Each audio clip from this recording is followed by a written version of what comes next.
Quel est le rôle de la MONUSCO? Il n'y a qu'en RDC qu'on peut voir des bébés téter le sein de leur mère morts, tués par des rebelles et que le gouvernement reste bouche bée. Il faut être mort kassaïen pour attirer votre compassion? Pathétique. Bonjour, je m'appelle Jenny Fouti. Kosidingo Kosi Fouakoumenga, je suis Bena Congo, je suis Mou Congo, je le dis, je l'assume et je le proclame. En 32 ans de Mobutu, nous n'avons pas vu ça.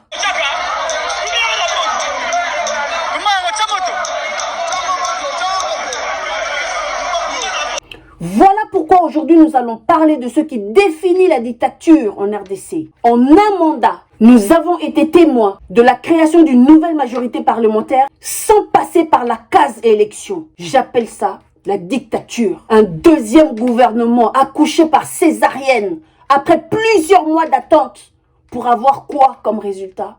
Des Rwandais dans des postes clés dans notre pays.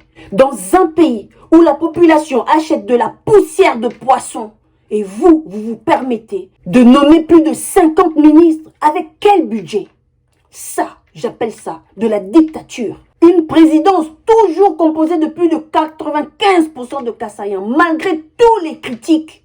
Ça, j'appelle ça de la dictature tribale. Comment expliquer que les députés qui ont voté la déchéance de Kabound pour incompétence et manque de qualification universitaire, les mêmes ont voté pour son retour 4 mois plus tard? J'appelle ça de la corruption dans un pays où les élections du président et du vice-président du Parlement se fait en candidat unique. Donc dans toute la RDC, il n'y a eu que 2 hommes capables de prendre ce poste.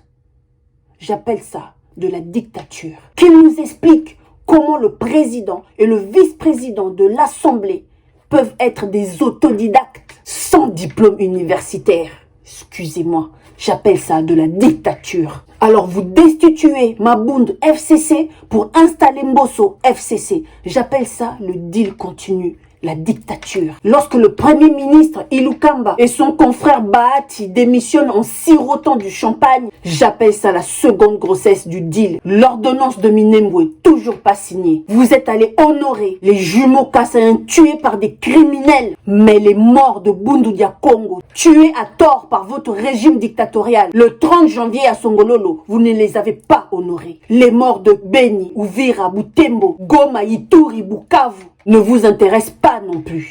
Et j'appelle ça encore du tribalisme dictatorial. Il faut être mort kassaïen pour attirer votre compassion?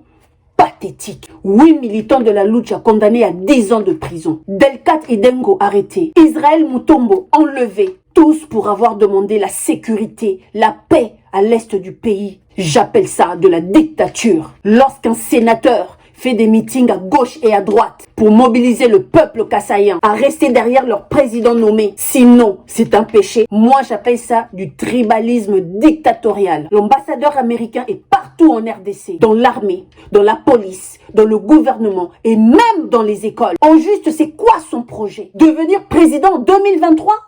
Et moi, j'appelle ça un pays sous occupation.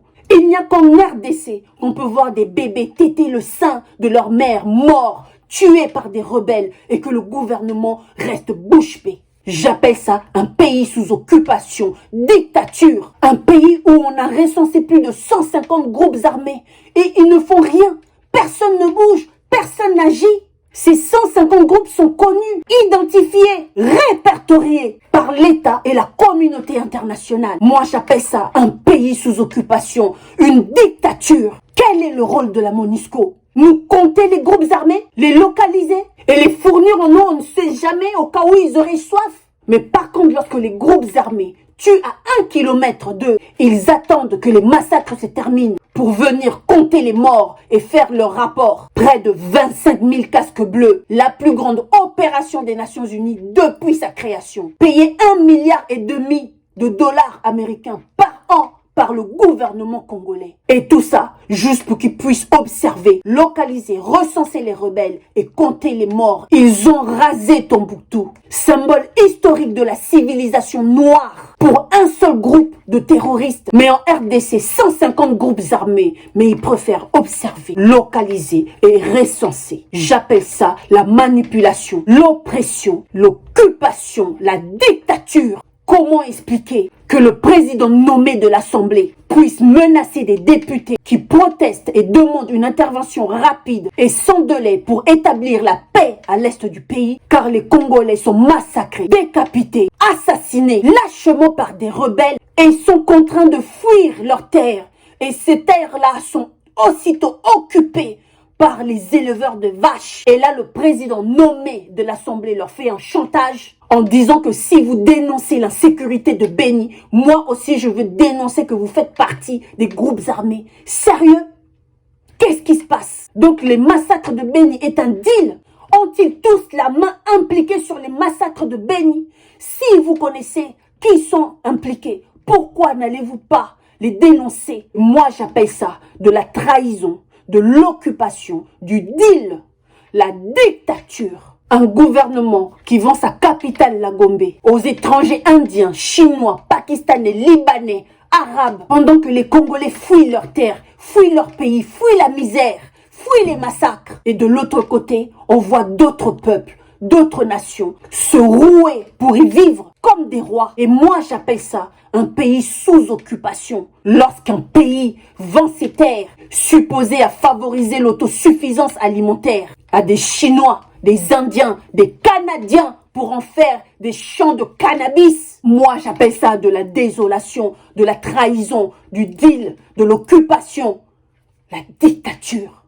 Pendant ce temps, les politiciens passent leur temps dans les mariages, dans les anniversaires, dans des fêtes, sirotent le champagne, mangent dans des buffets. Et le peuple congolais achète du spaghetti en mi-picou. Honte à vous. Voici le message de Kimbangu. Continuez de vous réjouir. Continuez de vous entêter dans l'injustice. Continuez à perdurer dans vos bêtises. Car nous sommes à l'aube de la justice de Kimbangu. Vos cadavres ne seront pas pleurés. Et vos descendants ne connaîtront pas la paix. Kimbangu aza na nzela.